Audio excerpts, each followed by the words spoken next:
fuertemente en esta noche de verano. Que Dios le bendiga, le saludo el diácono Roberto Polanco. Y estamos otra vez aquí para compartir esta enseñanza sobre la Eucaristía, la tercera clase, el tercer taller.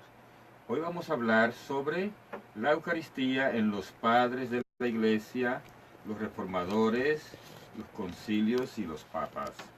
Pero vamos a iniciar primero con oración, pidiendo al Espíritu Santo que nos ilumine, que nos santifique, que nos dé sabiduría de lo alto y que podamos adentrarnos en las verdades que Él quiere llevarnos, a esa verdad total que dijo Jesucristo que nos llevaría el Espíritu Santo. Lo pedimos en el nombre todopoderoso de Jesús, que vive y reina por los siglos de los siglos. Amén. En el nombre del Padre, el Hijo y el Espíritu Santo. Amén. Pues bien, el tema, la Eucaristía en los padres de la Iglesia, los reformadores, los concilios y los papas.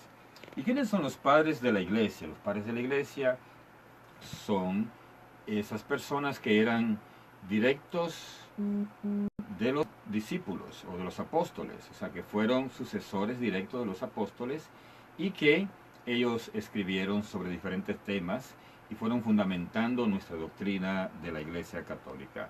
En el primer slide vamos a ver que habla de la didache o doctrina de los apóstoles, o sea, directamente nos está hablando aquí sobre lo que decían los apóstoles de diferentes temas. Y en el tema de la Eucaristía dice lo siguiente en el capítulo 14, así: en el día del Señor reunidos, partid el pan y dad gracias, después de haber confesado vuestros pecados, para que sea puro vuestro sacrificio. En los capítulos el 9 y 10, encontramos textos de una bendición eucarística con palabras y plegarias particularmente bellas. Se hace la bendición sobre el cáliz y sobre el pan partido, del mismo modo que este pan partido era primero esparcido sobre colinas y recogido, se convierte en uno. Así se recoja tu iglesia desde los extremos de la tierra. El alimento y la bebida sobre los cuales se pronuncian las plegarias de bendición son alimento y bebidas espirituales, de los cuales solo los bautizados pueden participar. Es decir, que está bien claro aquí en la didache, que es la doctrina de los apóstoles, que la Eucaristía solo deben participar los bautizados, o sea, como un sacramento que le da continuación al sacramento del bautismo, que es la entrada en el reino de Cristo, que es cuando uno entra a formar parte del cuerpo de Cristo. Y una vez así, entonces puede participar de este alimento y de vida espiritual, que es la comunión. Pues bien, después vamos a ir directamente a los diferentes padres de la Iglesia. Y tenemos primero a Ignacio de Antioquía. Miren aquí, él nació en Siria y vivió desde el año 35 al 107, o sea que él fue descendiente directo de los apóstoles. Y él tiene lo siguiente sobre la Eucaristía. Dice: se mantienen alejados de la Eucaristía y la oración porque no quieren confesar que la Eucaristía es la carne de nuestro Salvador Jesucristo, carne que sufrió por nuestros pecados y fue resucitada por la benignidad del Padre. Eso es una carta que él envía a los cristianos de Esmirna. ¿Se recuerdan esta palabra Esmirna? Que está en el libro de Apocalipsis, cuando dice, esto dice el Espíritu Santo a las 7 iglesias. Esmirna es una de esas iglesias que existían en ese tiempo. Entonces, aquí hay que enfatizar que había gente que no quería recibir la Eucaristía, porque dice, tenían que confesar que la Eucaristía es la carne de nuestro Salvador Jesucristo, carne que sufrió por nuestros pecados y fue resucitada por la benignidad del Padre. Esto fue lo que dijo Ignacio de Antioquía. Después tenemos a Justino Mártir, reconocido porque él hizo un reporte sobre la misa desde los principios de la Iglesia. Él vivió en Nablus, que era de Palestina, desde el año 100 al 165. Es decir, que él estaba en esos años en que vivió San Juan. Él decía lo siguiente: este alimento se llama entre nosotros Eucaristía, del cual a ningún otro es lícito participar, sino el que cree que nuestra doctrina es verdadera y que ha sido purificado con el bautismo para el perdón de los pecados y para regeneración, y que vive como Cristo enseñó. Esto lo dice en la primera apología que él hizo en la página 66 o numeral 66. Aquí hay algo que recalcar, y es lo siguiente, porque hoy tenemos nosotros el problema de que mucha gente cree que puede participar en la Eucaristía cualquier persona. Y entonces vamos a poner un poco más de sonido aquí, porque quizás no está oyendo, se está oyendo el fondo. Entonces, hay gente que cree que puede participar cualquier persona, y entonces por eso la Iglesia enfatiza muy bien que tiene que participar ¿quién? Quien crea que Jesús está realmente presente en la Eucaristía. ¿De acuerdo? Y por eso ha sido purificado con el bautismo. La persona ha sido purificada con el bautismo, y aquí está diciendo lo mismo que decía el anterior padre de la iglesia que mencionamos. Entonces dice que ha tenido el perdón de los pecados, y la Eucaristía va a ser para regeneración, para vivir como Cristo enseñó. Muy bien. Vamos a ver ahora que nos decía Irineo de León. Si usted para primera vez está oyendo los nombres de estos padres de la iglesia, es bueno que lea un poco sobre esto, porque muchos protestantes se han convertido a la iglesia católica por leer la doctrina de los padres de la iglesia, porque ellos fueron los iniciadores de mucha de la doctrina que inclusive abrazan los hermanos separados, como la doctrina de la Trinidad. Es una de ellas, ¿verdad? Como la doctrina de que Jesús es verdadero Dios y verdadero hombre. Entonces es muy importante lo que ellos dijeron. Lyon, Francia, fue el lugar donde vivió Irineo, por eso se llama Irineo de Lyon, y vivió del año 140 al 202. Así que es también sucesor directo de los apóstoles. Y él dice lo siguiente sobre la Eucaristía: están enteramente locos quienes rechazan toda la economía de Dios. Economía de Dios quiere decir la salvación. Al negar la salvación de la carne y despreciar su nuevo nacimiento, pues dicen que ella no es capaz de ser incorruptible. Pues si esta, la carne de nuestro cuerpo, no se salva, entonces el Señor nos redimió con su sangre, ni el cáliz de la Eucaristía es comunión con su sangre, ni el pan que partimos es comunión con su cuerpo. Él estaba hablando ahí en contra de los gnósticos, porque los gnósticos decían que la carne no servía de nada y de que no iba a resucitar. Entonces él está diciendo aquí, están locos los que rechazan esto, porque eso sería, si negamos la salvación de la carne, despreciamos su nuevo nacimiento.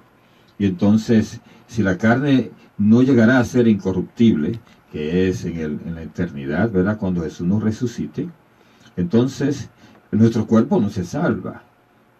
Y el Señor entonces no nos redimió con su sangre, ni el cáliz de la Eucaristía es comunión con su sangre, ni el pan que partimos es comunión con su cuerpo. Por eso Jesús nos dio la Eucaristía, para que el cuerpo fuese capaz de resucitar como Él resucitó, que Jesús resucitó en cuerpo y alma. Por tanto, el cuerpo de Jesús es un anticipo de lo que va a pasar con todos nosotros, la resurrección de Jesús en su cuerpo.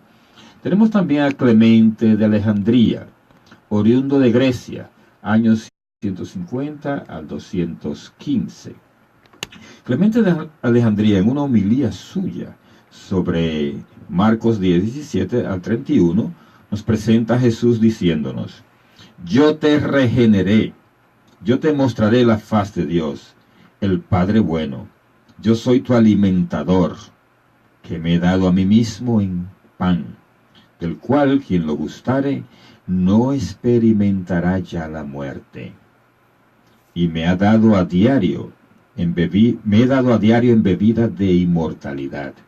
O sea que está Clemente de Alejandría hablando, usando palabras como que Jesús nos está hablando y dice: te regeneré, te mostraré la faz de Dios, soy tu alimentador, me he dado a mí mismo en pan, del cual quien lo gustare no experimentará ya la muerte, y me he dado a diario en la bebida de inmortalidad. Y esto Jesús lo dijo, ¿verdad? Lo vimos en la clase pasada, que Jesús dijo: el que come mi carne y de mi sangre vive de vida eterna, y yo lo resucitaré en el último día. Y dice, sus antepasados comieron el maná y murieron, pero el que come de este pan y bebe de esta sangre no morirá.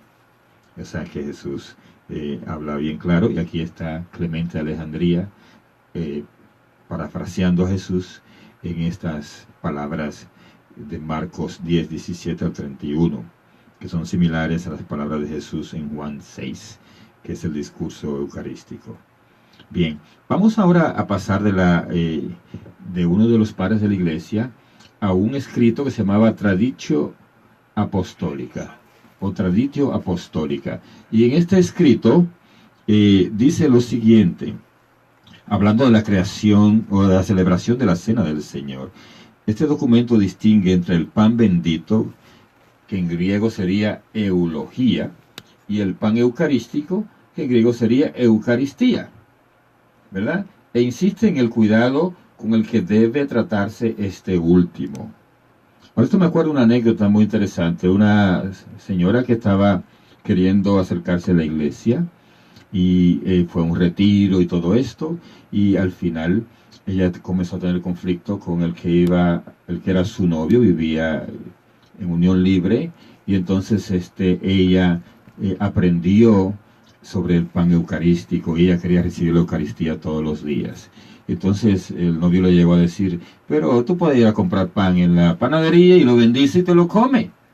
Bueno, ella iba a comer pan bendito, pero no pan eucarístico, porque el pan eucarístico no es solo bendecido, sino que es el pan que a través de la unción de las manos del sacerdote, el Espíritu Santo convierte en el cuerpo y sangre de Cristo. Esa es la diferencia.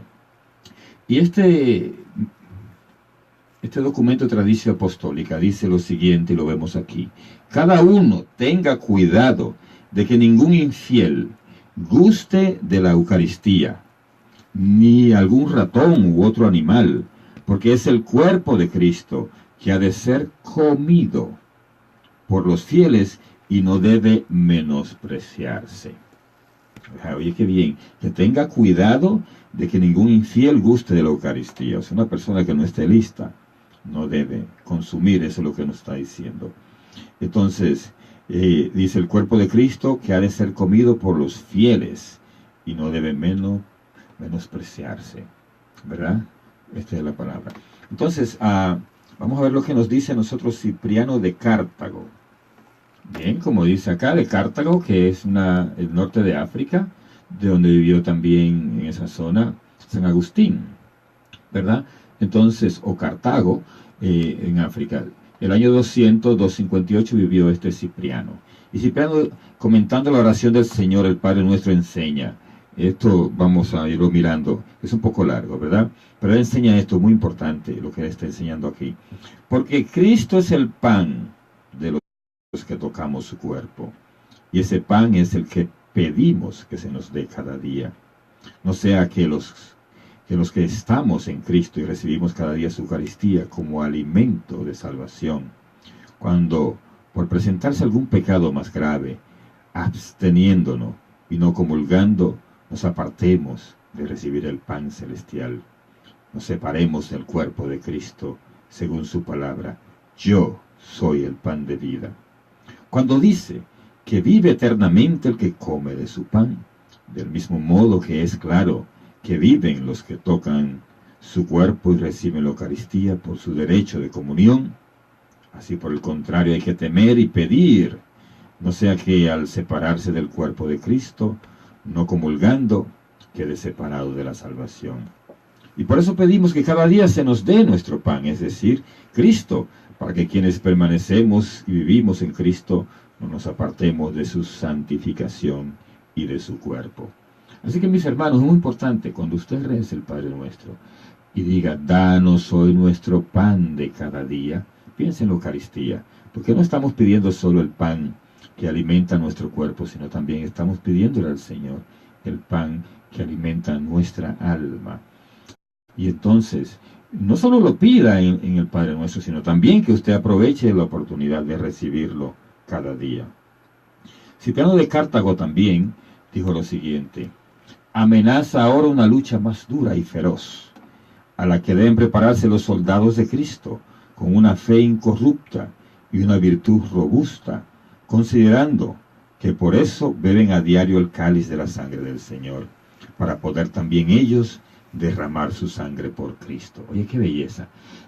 Los mártires beben a diario el cáliz de la sangre del Señor, para también ellos estar listos para derramar su sangre por Cristo. Qué belleza. Vamos a ver este último párrafo acá. Y dice: se hace así violencia al cuerpo y la sangre del Señor, y ahora con sus manos y su boca pecan más contra el Señor que cuando entonces le negaron. Y él está hablando del lapsis, que es de la gente que se iban de la iglesia y después volvían, porque se negaban ellos a proclamar que Jesús es el Señor, y entonces reconocían dioses paganos, y esa gente se iban de la iglesia. Y por eso él está diciendo así, que el que no niega a Jesús, entonces permanece, pero los que lo niegan están haciendo violencia al cuerpo y la sangre, y con su boca, dice, pecan más contra el Señor que cuando entonces le negaron a recibirlo indignamente. Vamos a ver otro santo, que es San Efrén. San Efrén vivió en Nivis, o nació en Nivis, Siria, era de Siria. En el año 306 nació, no se sabe el año en que murió.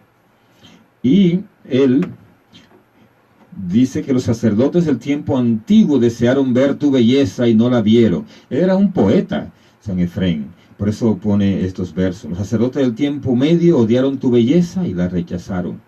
Los sacerdotes de la iglesia te tomaron en sus manos a ti, pan de vida que se abajó y se unió con nuestros sentidos. Que nos santifiquemos por tu cuerpo y por tu sangre, y estemos entre los redimidos, los que hemos comido tu cuerpo y hemos bebido tu sangre preciosa. El cuerpo que él había tomado de María, lo volvió a tomar ella en el pan y la ofrenda. ¡Qué belleza! Aquí dice que María, después que Jesús subió a los cielos, ella comulgó el cuerpo de su hijo. Entonces Jesús había tomado el cuerpo de ella y ella lo volvió a tomar en el pan. Bendecido la ofrenda de Cristo mismo. Esto es de Efrén. Entonces vamos a ver ahora Hilario de Poitiers, que por el apellido a lo mejor se pronuncia de otra manera, el que sabe francés, ¿verdad? Él era de ese lugar, por Poitiers, así lo leo yo, Francia, y el año 315 al 367. Los padres de la iglesia son todos los que hablaron fundamentos de la iglesia hasta el siglo IV, V, ¿verdad? Entonces aquí tenemos uno del siglo IV. Entonces escribe comentando a Juan 6, 55, 57, que vimos la semana pasada.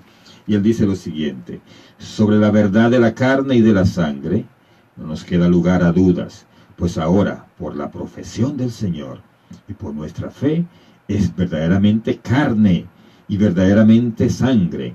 Y cuando esa carne es comida por el creyente y la sangre es bebida, entonces producen que nosotros permanecemos en Cristo y Cristo en nosotros. Por eso que se llama comunión, porque nosotros nos adentramos en Cristo y Cristo se adentra en nosotros. Eso lo decía muy claramente Hilario, San Hilario. Bien, vamos a ver qué nos dice Atanasio, un famoso de los padres de la iglesia, y vivió del año 295 al 373. Y él, contraponiendo la Pascua antigua con la celebración pascual cristiana, dice: entonces celebraban la fiesta comiendo un cordero irracional, y ahuyentaban al exterminador untando los dinteles con su sangre. Pero ahora, cuando comemos el verbo del Padre y signamos los labios de nuestros corazones con la sangre del Nuevo Testamento, conocemos la gracia que nos ha dado el Salvador. Entonces dice aquí, vamos a subrayar esto: el mismo Salvador nuestro, pasando de lo figurado a lo espiritual, les prometió que ya en adelante no comerán la carne del cordero, sino la suya propia, diciendo: tomad, comed, y diciendo: bebed, esto es mi cuerpo y mi sangre. Así que mira qué frase más linda. Ya Él no nos promete que vamos a comer la carne del cordero irracional, como dice aquí, cordero irracional, ¿verdad? Sino que vamos a comer la carne de Jesús propiamente. Por eso Jesús dijo, tomad y comed, tomad y bebed, que esto es mi cuerpo, eso es muy importante, y mi sangre. O sea que Jesús hace un énfasis en esto. Y miren lo que dice aquí abajo. Dice, nos divinizamos no participando en el cuerpo de un hombre cualquiera, sino tomando el cuerpo del Verbo mismo. Eso es, Jesús quería divinizarnos a nosotros, santificarnos a nosotros a través de darnos su propio cuerpo. Somos lo que comemos. Entonces cuando comemos el cuerpo de Cristo y bebemos su sangre, nosotros nos constituimos en otros Cristos, o sea, nos divinizamos, nos santificamos como Cristo. San Basilio, también otro famoso, escribiendo a un cristiano sobre el provecho de la comunión frecuente, dice, es por cierto bueno y provechoso recibir la Eucaristía cada día y participar así del cuerpo y sangre de Cristo. Oigan bien, San Basilio en el año 300 y algo de Capadocia ya estaba diciendo que es bueno y provechoso recibir la Eucaristía cada día y participar así del cuerpo y sangre de Cristo.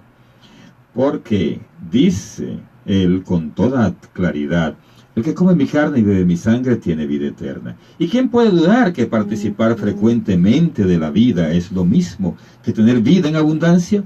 Yo comulgo, decía San Basilio, 4 veces a la semana, en el día del Señor, que es el domingo, el miércoles, el viernes y el sábado. Y en cualquier otro día si ocurre alguna conmemoración de algún santo. ¿Por qué dice él 4 veces a la semana? Porque él, en el tiempo que existía San Basilio, la costumbre solo era ir a recibir la Eucaristía los domingos. Y él como sacerdote al fin hacía otras misas de celebración de algún santo. Y entonces él siempre le añadía otros 3 días más de la semana. Así puede empezar usted, ¿verdad? Si solo comulga los domingos, puede comenzar a añadir otro día a la semana y otro, y así, hasta llegar a la comunión diaria. Le va a hacer falta, va a ver después. Gregorio nace en Seno. Él era de ese lugar, ¿verdad? Y entonces por eso le ponían el apellido, Gregorio, San Gregorio. Era de Capadocia, del 330 al 389. Y hablando de la celebración eucarística, exhorta a los fieles, oigan esto, sin temor y sin dudas, come el cuerpo, bebe la sangre, si deseas la vida. Oye, si deseas la vida, come el cuerpo y bebe la sangre. Y en una carta dice, no te canses, oh piadosísimo, de pedir y abogar por nosotros, cuando con tu palabra hagas bajar el verbo, cuando con sección incruenta, esto es importante esta palabra, usando la voz en lugar de la espada, cortas el cuerpo y la sangre del Señor. Vamos a subrayar esto de sección incruenta, porque el sacrificio de Cristo en la cruz se repite en el altar de la misa, pero en la cruz fue el sacrificio cruento, ¿verdad? Y aquí es incruento. Esta palabra subráyala usted, incruento, el sacrificio que se hace en la misa. Dice, es una repetición, como dijimos la vez pasada. Es un reactivar, ¿verdad? Volver a activar el sacrificio de Cristo en la cruz. Vamos a ver entonces lo que nos dice San Gregorio de Niza, que también era de Capadocia, y del 335 al 394. Dice, creemos que también ahora el pan santificado por la palabra de Dios se transforma en cuerpo del verbo de Dios.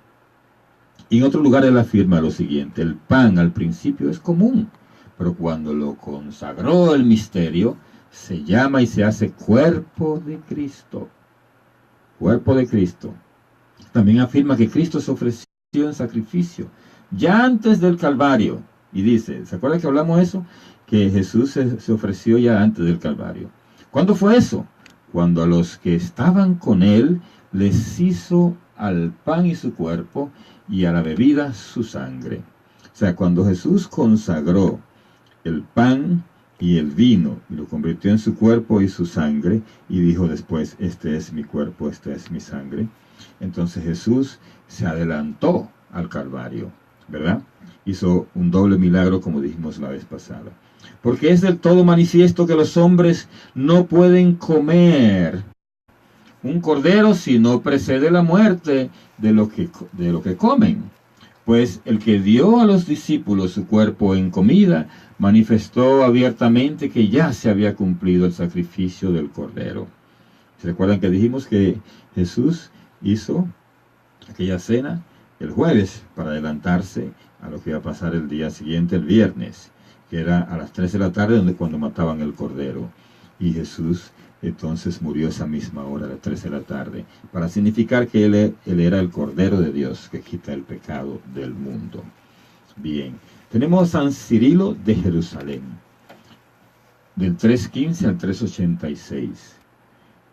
Cuando él mismo ha declarado y dicho el pan, esto es mi cuerpo, ¿quién se atreverá ya a dudar?, decía San Cirilo.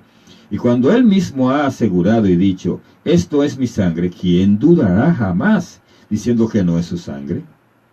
En una ocasión, con una mera indicación suya, convirtió agua en vino durante las bodas de Caná de Galilea.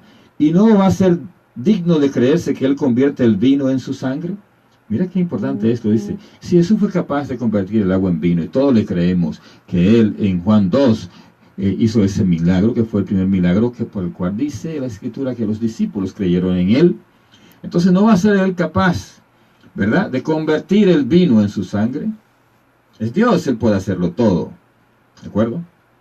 Por tanto, con seguridad absoluta participamos del cuerpo y de la sangre de Cristo, porque en figura de pan se te da el cuerpo, y en figura de vino se te da la sangre, para que seamos, oye bien, qué cosa más linda, se te da la sangre, para que seamos que participando del cuerpo y de la sangre de Cristo, seas hecho concorpóreo y consanguíneo de Cristo. Esta frase está bellísima. Cuando recibimos el cuerpo de Cristo, nos hacemos concorpóreo, o sea, tenemos el mismo cuerpo de Cristo.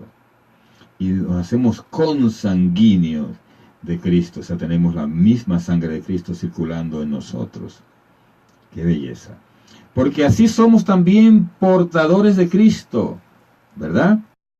Distribuidos su cuerpo y su sangre por nuestros miembros. Así, según San Pedro, somos hechos consortes de la naturaleza divina. O sea, nos estamos santificando cuando recibimos la Eucaristía. Esto dijo San Cirilo de Alejandría, de Jerusalén, perdón. Vamos a ver ahora algo más que nos dijo San Cirilo.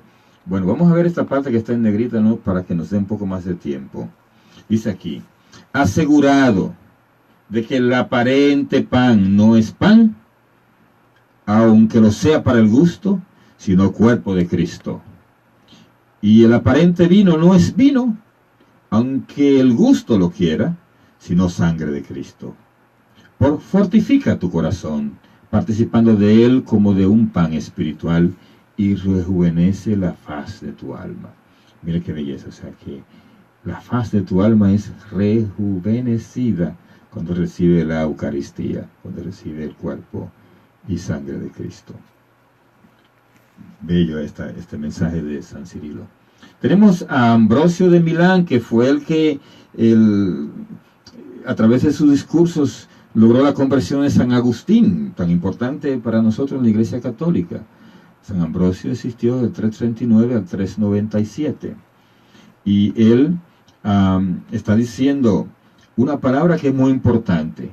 Dice, mi carne verdaderamente es comida y mi sangre es bebida. Hoy es carne, hoy es sangre, conoce los misterios de la muerte del Señor y calumnias a la divinidad, dice San Ambrosio, que él hablaba bien fuerte.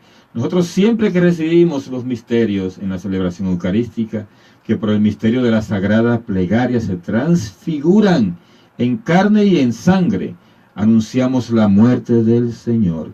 Él usó aquí la palabra transfiguran, y después se usó más adelante, San Agustín, la palabra transustanciación, que significa que el pan y el vino se convierten en cuerpo y sangre, o sea, en carne y sangre de Cristo.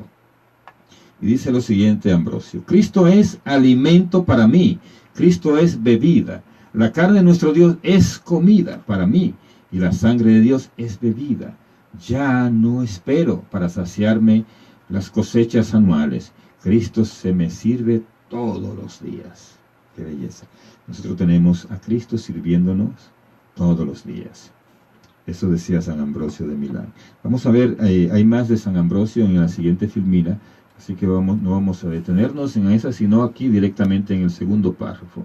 Dice: sabes pues que del pan se hace el cuerpo de Cristo, y que el vino que se echa con agua en el cáliz se hace sangre por la consagración celeste.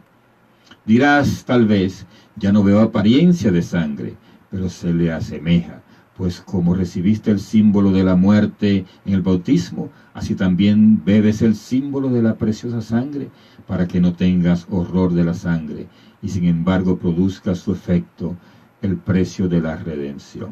Voy a explicar esto. Pues lo que recibe es el cuerpo de Cristo. Voy a explicar esto.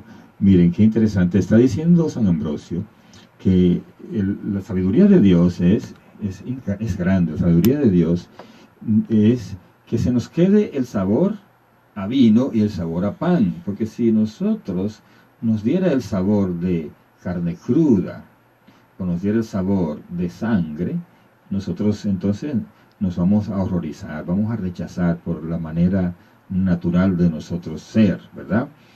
Sin embargo, se mantiene el sabor del pan y el sabor del vino por sabiduría de Dios, para que no le rechacemos. Pero aún así es cuerpo y es sangre de Cristo, y nos está haciendo el bien espiritual de recibirla, ese cuerpo y esa sangre de Cristo. Eso es lo que decía San Ambrosio. Entonces, antes de consagrarlo es pan, pero cuando se sobrevienen las palabras de Cristo, es el cuerpo de Cristo. Aquí está diciendo San Ambrosio que lo que realiza la transustanciación, ¿qué es? Las palabras de Cristo que se dicen sobre el cáliz y sobre el pan, ¿verdad?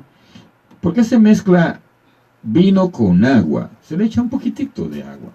Y durante esa mezcla el sacerdote o el diácono dicen una oración en silencio. Y esa oración dice algo parecido a que el vino es como la divinidad y el agua es como nuestra humanidad. Y así queremos, como Jesús se hizo de nuestra humanidad, así queremos nosotros llegar a ser parte de la divinidad. O sea, una oración parecida se dice en ese momento en que se mezcla el vino con agua. Gregorio de Elvira, que no se sabe cuándo nació, pero murió en el 392, comentando el Cantar de los Cantares, en una frase que decía: me introdujo en la casa del vino. Él dice lo siguiente: ¿qué significa en la casa del vino? Sino en el misterio de la pasión, porque este vino es la sangre de Cristo, que se da siempre en la iglesia a los creyentes. El misterio de la pasión del Señor, como Él dice: si no comieres la carne del Hijo del Hombre, es decir, el pan de la vida, y bebieres su sangre, no tendréis vida eterna. Y explicando los gestos del bautismo y de la confirmación y la Eucaristía, que a través de la carne obran en el Espíritu, enseña a sus fieles Gregorio de Elvira lo siguiente: se lava la carne para que se limpie el alma. Eso está hablando del bautismo. Se lava la carne para que se limpie el alma. Se unge la carne para que se consagre el alma. Está hablando ahí de la confirmación que recibimos la unción, ¿verdad?, en aceite. Se signa la carne para que se salve el alma. Esto nos habla de cuando nosotros se nos hace la señal de la cruz en el bautismo y también en la confirmación. Y dice también lo siguiente: se ensombrece la carne por la imposición de las manos, para que el alma se ilumine por el Espíritu Santo. Y esto también se hace en los diferentes sacramentos, sobre todo en el sacramento de la ordenación sacerdotal. Entonces dice al final: y la carne come y bebe del cuerpo y la sangre de Cristo, para que el alma se sacie de Dios. Oye, qué belleza. O sea, que nosotros nos saciamos de Dios cuando comemos el cuerpo y bebemos la sangre de Cristo. Vamos a ver ahora a San Juan Crisóstomo, que se le llamaba así Crisóstomo porque Crisóstomo significa pico de oro. Tenía una fuerza cuando hablaba, sus homilías eran bien fuertes. Y él también, San Juan Crisóstomo, ¿verdad? Vivió en Antioquía del 344 al 407. Y él hablaba esto. ¿Pero qué? ¿Es que solamente nos preparó armas? No, sino también nos preparó un alimento más potente que cualquier arma, para que no te canses en la lucha, para que gozosamente venzas al maligno. Porque solo con que te vea volver de la cena del Señor, la Eucaristía, como el que ve a un león que echa fuego por la boca, así huye más rápido que el viento. Y si le muestras la lengua teñida de la sangre de preciosa, ni podrá tenerse. Si le muestras la boca roja de púrpura, se retirará rápido como una fiera. Es decir, mis hermanos, que está diciendo aquí San Juan Crisóstomo, que cuando acabamos de comulgar el enemigo ni se te puede acercar, porque tú estás mostrando tu boca roja de púrpura de la sangre de Cristo que ha consumido.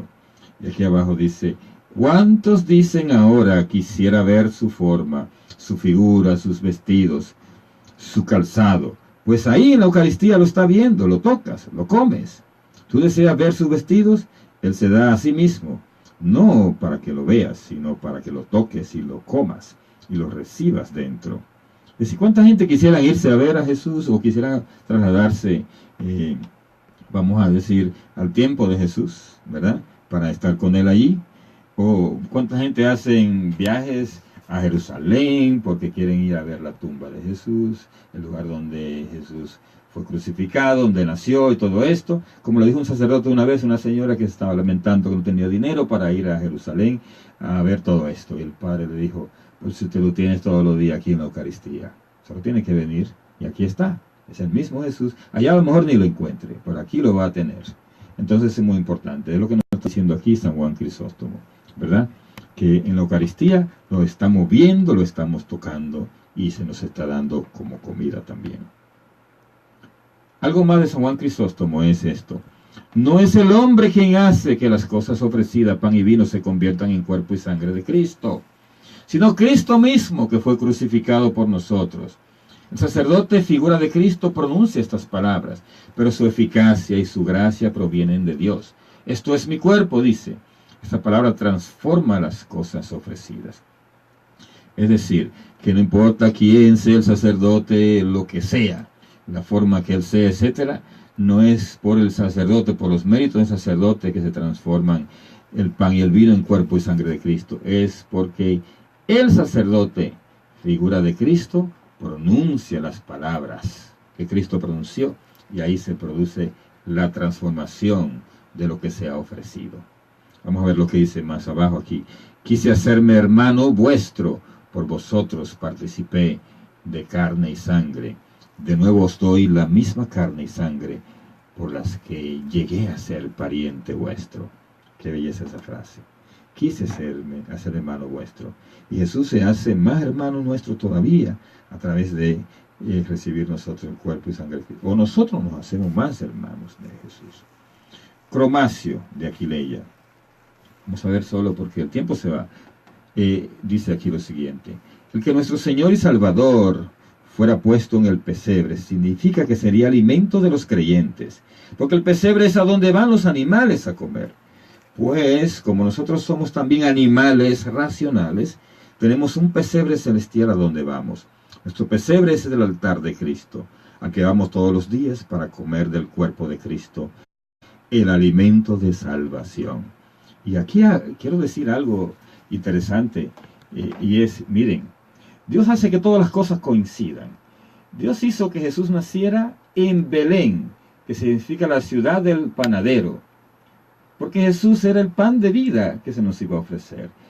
Y hace que Jesús nazca en un pesebre para significarnos esto que nos está diciendo Cromacio de Aquileia, que nosotros, así como los animales van a comer al pesebre, nosotros vamos a tener a Jesús como nuestro alimento espiritual. Miren cómo todo allí Dios lo hace coincidir para que la fe de nosotros esté más robusta cuando se necesite. Bien, vamos a pasar al que sigue porque el tiempo nos está ganando. La verdadera bebida es la sangre preciosa de Cristo que extirpa de raíz toda la corrupción y destruye la muerte que hay en la carne humana, porque no es la sangre de un hombre cualquiera, sino de la misma vida por naturaleza. Por eso nos llamamos cuerpo y miembros de Cristo, porque recibimos por la bendición, Eucaristía, el mismo Hijo en nosotros. Bien, vamos a pasar ahora a Proclo de Constantinopla y vamos a ver solo la parte aquí en negrita. Dice, el que está sentado a la diestra del Padre se encuentra en las manos de los fieles, y al que cantan los ángeles lo sostienen manos impuras, y lleva el que es llevado por los que son indignos de llevarlo. No quema nuestras manos pecadoras, no quema nuestros dedos condenados, no destruye el barro. Sí, está diciendo aquí Proclo de Constantinopla que el Señor se deja tocar por nosotros con manos impuras, y también se deja poner en la lengua que tenemos llena de impureza por cantidad de cosas que decimos. Y eso es el Señor, porque Él nos quiere purificar. Tenemos a San Jerónimo, que fue el que escribió la primera Biblia en latín, la Vulgata, y él decía lo siguiente: tengamos hambre de Cristo, y Él nos da el pan celestial, el pan nuestro de cada día, dándose hoy. ¿Piensa alguno que es el pan celestial y que se refiere a los misterios eucarísticos, y lo aceptamos porque es verdaderamente la carne de Cristo y verdaderamente la sangre de Cristo? Bien, vamos ahora a San Agustín. San Agustín, que era de los discípulos que dijimos antes, San Ambrosio, 3:54 al 4:30.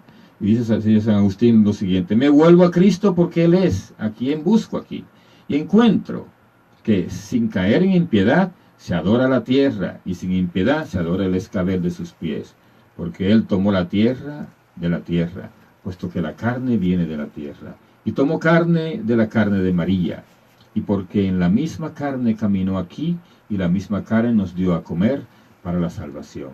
Y nadie se come esa carne sin adorarla primero. Hemos hallado cómo se adora ese escabel de los pies del Señor. Y no solo no pecamos adorándolo, sino que no adorándolo pecamos. Y eso nos dice mucho sobre el momento en la Eucaristía donde nosotros adoramos al Señor, ¿verdad? Cuando se hace la elevación. Porque también padeció por nosotros, nos entregó en este sacramento su cuerpo y su sangre, que hizo también que fuéramos nosotros mismos, porque también nosotros hemos sido hechos cuerpo suyo, y por su misericordia somos lo que recibimos. Esta frase es muy importante: somos lo que recibimos. Nosotros comulgamos a Cristo y entonces nos convertimos en otro Cristo.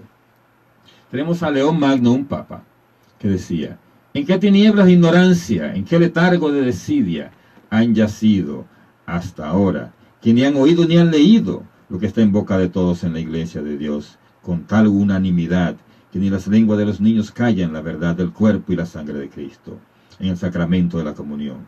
Porque en esa mística distribución del alimento espiritual, eso es lo que se da, eso es lo que se recibe, para que recibiendo la fuerza del manjar celestial, nos transformemos en la carne de aquel que se hizo nuestra carne.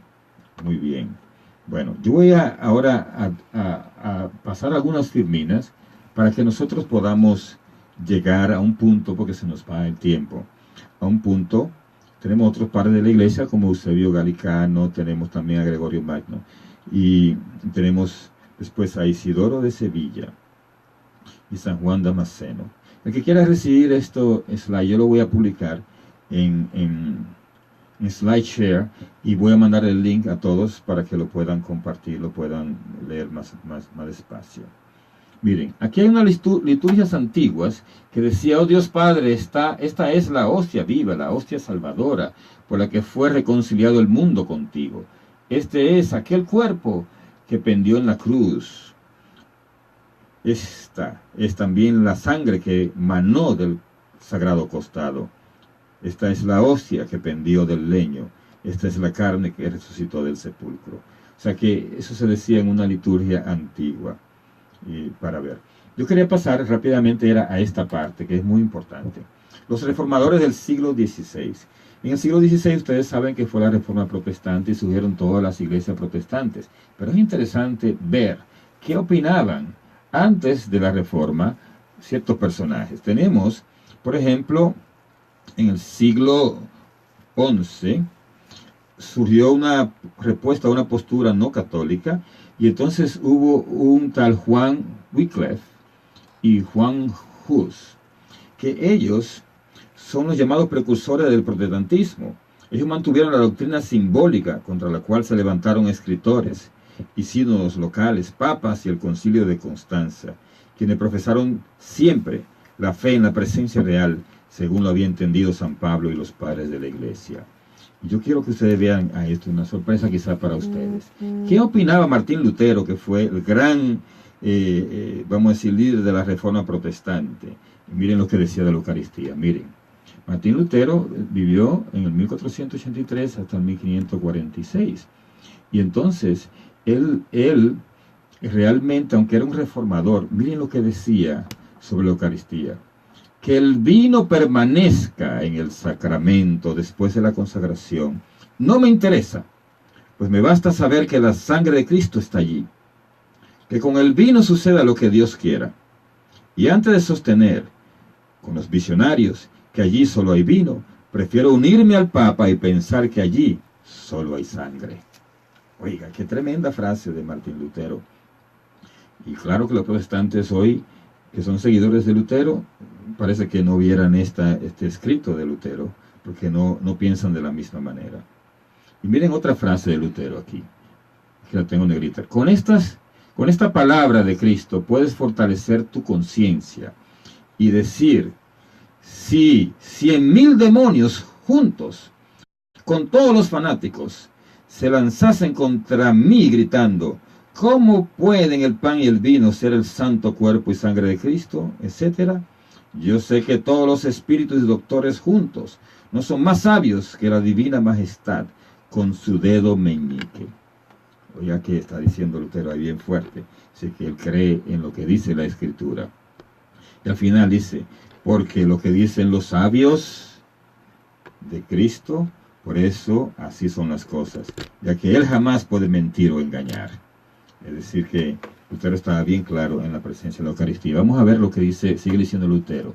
Sin embargo, debemos saber que aquellos que se privan y se alejan por tanto tiempo del santo sacramento de la Eucaristía no pueden considerarse cristianos, porque Cristo no instituyó ese sacramento para ser tratado como si fuese un juego, sino que mandó a sus cristianos que lo comiesen y bebiesen, y de este modo lo recordasen. Que esto dijo Lutero, para que vean.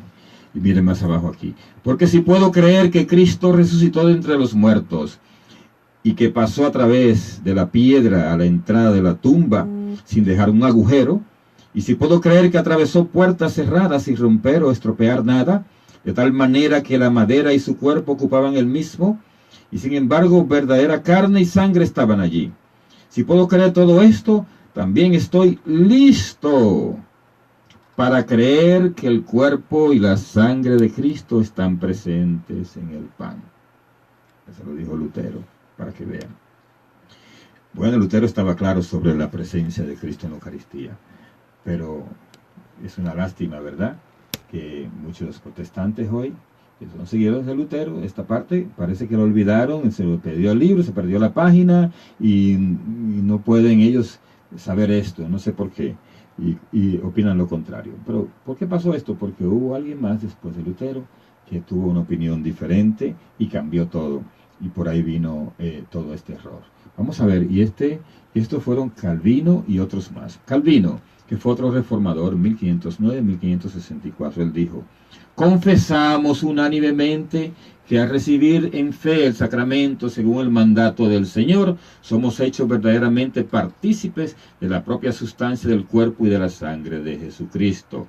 Y miren lo que decía Calvino: digo pues que en el misterio de la cena, por los símbolos del pan, o sea, ya habla la palabra símbolos del pan y del vino, se nos da verdaderamente a Cristo y su cuerpo y su sangre. Y miren acá, aquí abajo, posternarnos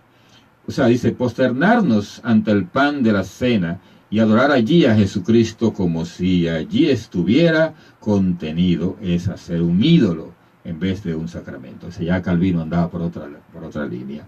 Él decía que ahí no estaba verdaderamente contenido.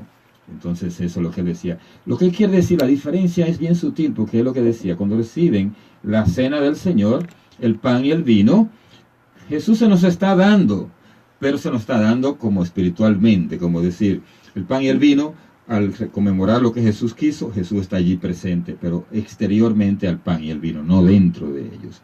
Por eso dice que no se puede adorar, ¿verdad?, ese pan y ese vino como si Jesús estuviera contenido allí, porque eso sería ser un ídolo. Por eso los protestantes creen que nosotros adoramos un waffle o lo que fuera cuando hacemos adoración eucarística. Bien, hubieron después declaraciones magistrales y tenemos en el Sínodo de Roma en el año 1079, un poco antes de Lutero y Calvino, y decía: la verdadera sangre de Cristo que se derrama de su costado, no solo por el signo y virtud del sacramento, sino en la propiedad de la naturaleza y verdad de la sustancia. O sea que en la Eucaristía recibimos la verdad de la sustancia.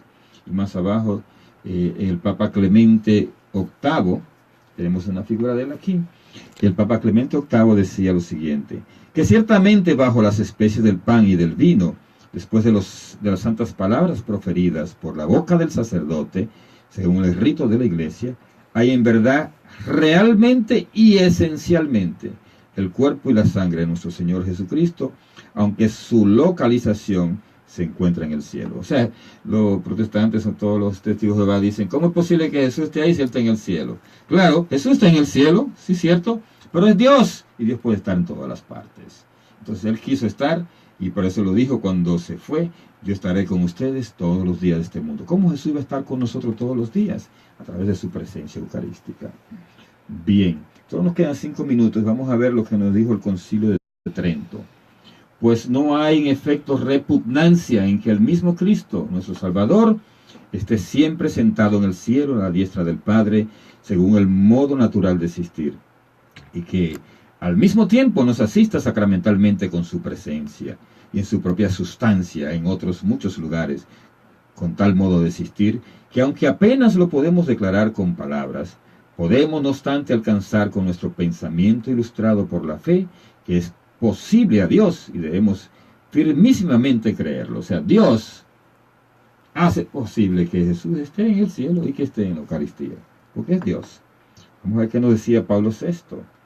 Pablo VI, en el año 1965, dijo esto en una encíclica: tal presencia de Jesús en la Eucaristía se llama real, no por exclusión, como si las otras formas de presencia de Cristo en el mundo no fueran reales, sino por antonomasia, porque es también corporal y sustancial, pues por ella ciertamente se hace presente Cristo, Dios y hombre, entero e íntegro.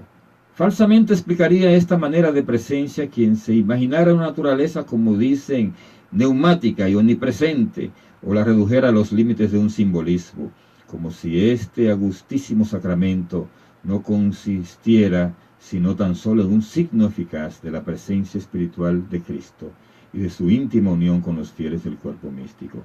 Aquí está contradiciendo lo que dijo Calvino. No es simbolismo, ni Jesús está presente exteriormente porque se está haciendo allí la cena del Señor. Él está dentro de las formas, Él está en la Eucaristía. Y tenemos finalmente a Juan Pablo II y el Concilio Vaticano, que decían lo siguiente: la Sagrada Escritura en efecto contiene todo el bien espiritual de la Iglesia, es decir, Cristo mismo, nuestra Pascua y pan de vida, que se da la vida a los hombres por medio del Espíritu Santo. Está clarísimo ahí lo del Concilio Vaticano II, que la Eucaristía es el centro de nuestra fe, y por eso nosotros debemos estar siempre apegados a ella. Y Juan Pablo II decía, con una simplicidad y realismo, lo siguiente: junto con toda la tradición de la Iglesia, nosotros creemos que bajo las especies eucarísticas está realmente presente Jesús. Bendito sea el Señor. Vamos a ver lo que nos dice a nosotros finalmente Francisco, nuestro Papa actual. Y esto va conectado con el tema que viene la semana próxima. La Eucaristía no es un premio para los buenos, sino la fuerza para los débiles. para los pecadores. Es el perdón, el viático, que nos ayuda a andar, a caminar. De eso vamos a hablar, porque la Eucaristía es nuestro medio para irnos santificando. Y eso vamos a hablar la próxima semana, en que estaremos con ustedes otra vez, viendo el cuarto taller. Vamos a darle un saludo a toda la gente que nos están viendo en Ecuador, República Dominicana, que nos están viendo en México, en las diferentes comunidades de aquí de Long Island. Y ustedes pueden hacer sus preguntas, manden sus preguntas por internet a través de Facebook Live, o sea, a través de Facebook pueden mandar su pregunta o Messenger, yo le puedo contestar. También yo le voy a mandar preguntas. Recuerden esto, las preguntas que yo voy a mandar no la contesten directamente en el Facebook, sino a través del Messenger, porque así yo le puedo dar la respuesta si están bien o no. Porque si se la doy al primero que escribió, le doy la respuesta de que está malo y que está bien, todos los otros se van a copiar, ¿verdad? Entonces, mándala usted por Messenger. La vez pasada mucha gente contestó muy bien. Así que ustedes están atentos a lo que está haciendo. Yo voy a mandar las preguntas para el segundo tema. Así que ustedes repasen otra vez el segundo tema que está grabado y está en YouTube también. Lo pasamos a YouTube para que usted pueda mandárselo a algún familiar en su país y compartir estas enseñanzas. Así que vamos a darle gracias al Señor por este momento en que hemos estado compartiendo su palabra y que el Señor selle con el poder de su Espíritu Santo todo lo que hemos aprendido para que nada ni nadie nos arranque estas verdades de nuestro corazón y de nuestra mente. Lo pedimos en el nombre de Jesús, que vive y reina por los siglos de los siglos. Amén. Que el Señor le bendiga y le proteja y le guarde para la vida eterna. Amén. Nos vemos el próximo lunes.